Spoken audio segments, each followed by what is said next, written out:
Hello, Libra, Sun, Moon, and Rising, and welcome to May. We start the month off with all planets direct, other than Pluto and Aquarius, which will be going retrograde on May 5th, but is here to stay and will not go back into Capricorn in our lifetime. Mercury's out of shadow, and Venus will be out of shadow by May 26th in Aries, right when Saturn moves in, along with a newly entered Neptune in Aries. Neptune will remain in your Aries house for 14 years, minus like a brief retrograde back into Pisces before settling into Aries, your seventh house of serious committed partners in business and love, but also marketplace by next January. So you get a little bit of taste of it now. Saturn will remain in Aries from May 26th until April 13th, 2028. However, the next few weeks, again, this will just be Saturn dipping his toe into this new energy. It will retrograde on July 14th this summer to finish up some kind of remaining business, again, in your Pisces 6th house of health, work, service, and pets, before coming back into your 7th on November 28th, 2025 to stay until April 2028. Don't worry about all the dates I'm mentioning. I will write them down for you in the description box down below. Saturn naturally rules your 4th house of home and family and property, and your 5th house of love, romance, children, and self-expression, also lottery wins. Saturn rules stability, longevity, structures, teachers, older things, and shows where we not only can gain mastery in the house that it sits in, but also can show the rewards we reap once we put in sustained effort and work. Saturn also rules past lives and karma. You can meet a very fated or past life type of love when we have Saturn in the 7th. Maybe initially there might be blockages to this romance, or maybe you live at a distance, or there's an age gap, most likely with the partner being older or having prominent Saturn placements like on their ascendant, sun, or moon. But the gift is that once you work through any difficulty or overcome a blockage, the result is a stability and an enduring love can emerge. This would be especially true if you are already in a committed partnership and have to work through difficult areas in your romance, maybe where there are weak spots. Saturn will expose that, but only to build up a stronger structure. And maybe over the next 3 years, this is a time where you can go to therapy to work on your intimacy. Saturn can be a cold planet and dries what it touches. So maybe there were issues that have come up around feeling lonely in a relationship, or as if the love between you and another has dried up, gone cold, or lost its passion. If you feel there's no resurrecting your partnership, you can also end the karmic contract here. And maybe with ease, if you are an early degree Libra, Sun, Moon, or Rising, as we have Pluto, the planet of death and transformation and rebirth, in your 5th romantic house, making a sextile to Saturn and Neptune over in the 7th house of serious relationships. And then we also have Uranus heading into Gemini in July in your 9th house of legal contracts. Okay, so there's that. But also trining, oh boy, here we go.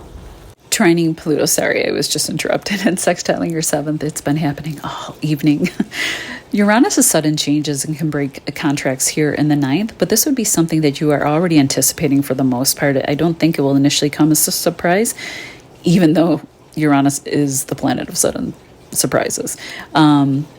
And again, this is if you are an early degree Libra, but this can happen with ease, okay? Because Uranus will be trining you, and maybe even relief, as Pluto and Uranus trine your sun, moon, or ascendant, kind of creating, a little bit of a grand trine here. Maybe the split, if you're looking at one, will be amicable for everyone involved, especially if you have children. It is always of extreme importance to, if you are dealing with a separation, to make sure that they are protected in the situation and are given as much support as possible to help with such a transition.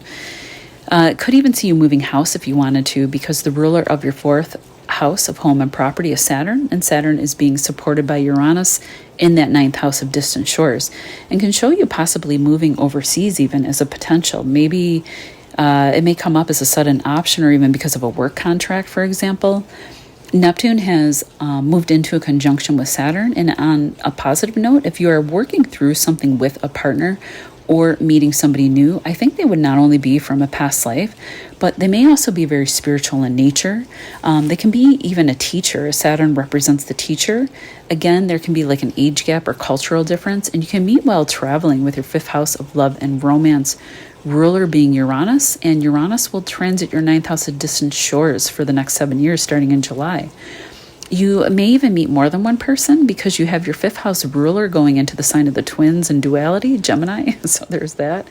If you have older children, this can also be a sign of you becoming a grandparent, and it may come as a shock and surprise with the planet of shock and awe, Uranus, moving through that 9th house, which can represent grandchildren.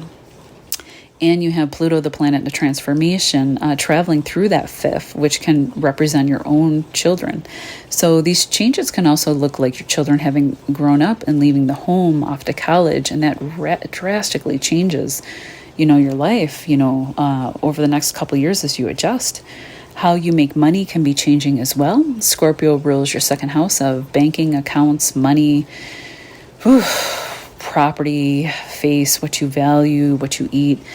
And your 2nd house ruler, Pluto, has taken up residence in the 5th of children, love, luck, creative self-expression, and speculative gains. So it could be you getting serious around a creative project or something in which you express yourself as a way to earn money.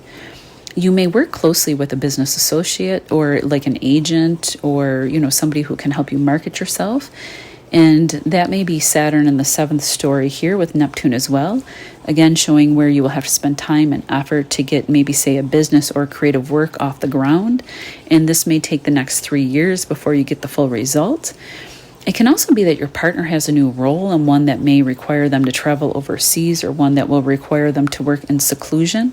And that may be why you may feel isolated or at a distance from a serious partner over the Saturn transit. But maybe by the time this transit is over, they will have gained a significant work contract or income that can generate lasting wealth, maybe even for your children or grandchildren, because Saturn represents father figures and sitting over in the 7th, but will be flowing to Uranus in the 9th, which shows good luck and blessings from our fathers. I think I'll leave that there for now, Libra. Let me know how this energy is shaking out for you and comment down in the description box down below. You can always come back to this video too because it will be fairly evergreen for the next 3 years. All right, take care.